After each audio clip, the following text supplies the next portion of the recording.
Assalamualaikum warahmatullahi wabarakatuh. Perkenalkan, nama saya Muhammad Rain Sopian dari KS 2KS3. Jadi pada video ini saya akan mempresentasikan hasil perencanaan tebal perkerasan kaku tipe dengan menggunakan metode MDPJ 2024 beserta metode pelaksanaan. Nah, lanjut, saya akan menjelaskan data jalannya. Jenis jalannya adalah jalan tol dengan tipe 4 lajur, 2 arah terbagi atau 4 garis miring 2T, lebar satu lajur itu 3,5 meter, terus umur rencana ditetapkan 40 tahun dengan pertumbuhan lalu lintas sebesar 3% per tahun. Lalu untuk faktor distribusi arah diri sebesar 0,5 dan faktor distribusi jalur lajur DL sebesar 0,5. Nilai CBR tanah sebesar 7%. Kalau setelah diolah menghasilkan CBR efektif sebesar 35%.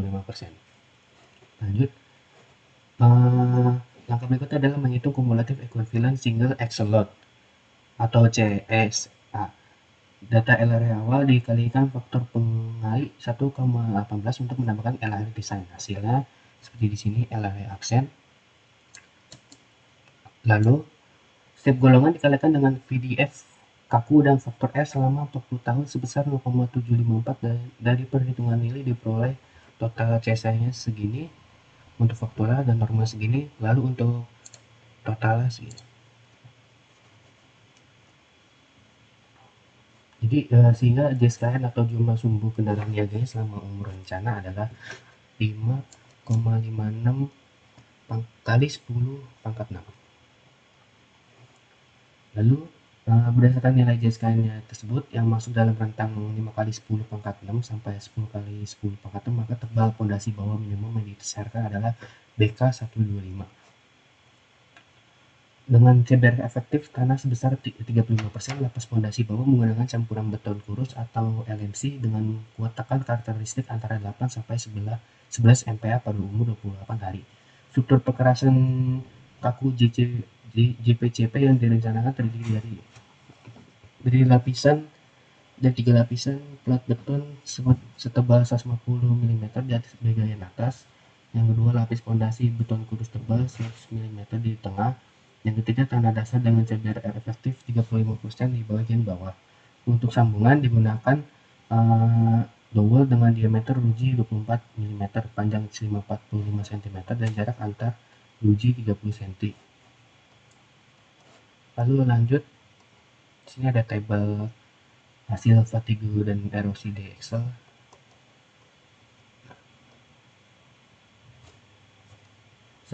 Selanjutnya dilakukan analisis faktor fatigue dan erosi untuk 3 kelompok sumbu. Untuk sumbu STRT atau sumbu tunggal roda tunggal, faktor fatigue-nya 0,037,8%, jauh di bawah 100%, jadi aman.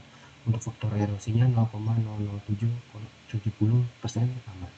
Untuk sumbu STRT, sumbu tunggal roda ganda, faktor fatigue-nya 0,04,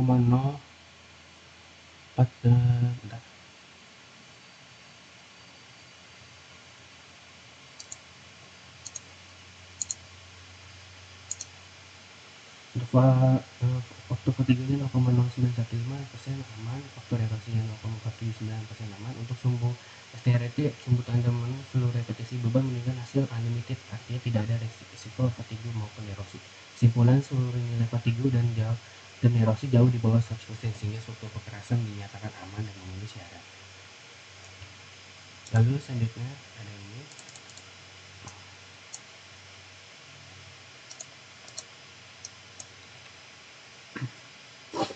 Jadi bagian keduanya adalah metode pelaksanaan perkerasan kaku JPC di lapangan yang terbagi dalam 5 tahap. Tahap pertama, persiapan mobilisasi alat berat dan material, taking out, take out, pemanasan patok as jalan tiap 25 meter menggunakan water pass, lalu dan clearing dan pengupasan topsoil 30 sampai 50 cm. Tahap kedua ada subgrade, pembentukan tanah dasar dengan pemadatan lapis per lapis minimal 95%. Faktor dilakukan uji CBR tiap 200 meter persegi.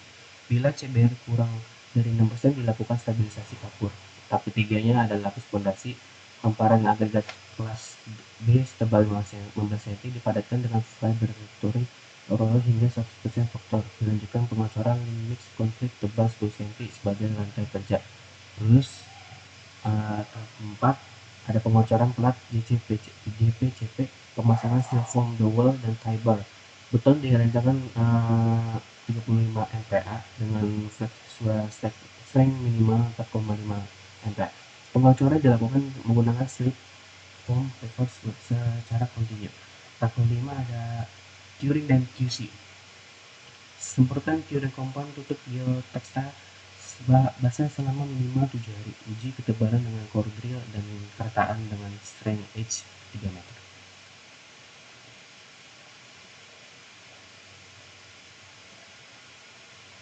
Demikian presentasi perencanaan tebal pekuasan paku dengan metode MDPJ. Dari hasil analisis diperoleh tebal plat beton itu 150 mm di atas fondasi beta 100 mm dengan seluruh nilai fatigude dan erosi memenuhi syarat keamanan. Terima kasih atas perhatiannya. Wassalamualaikum warahmatullahi wabarakatuh.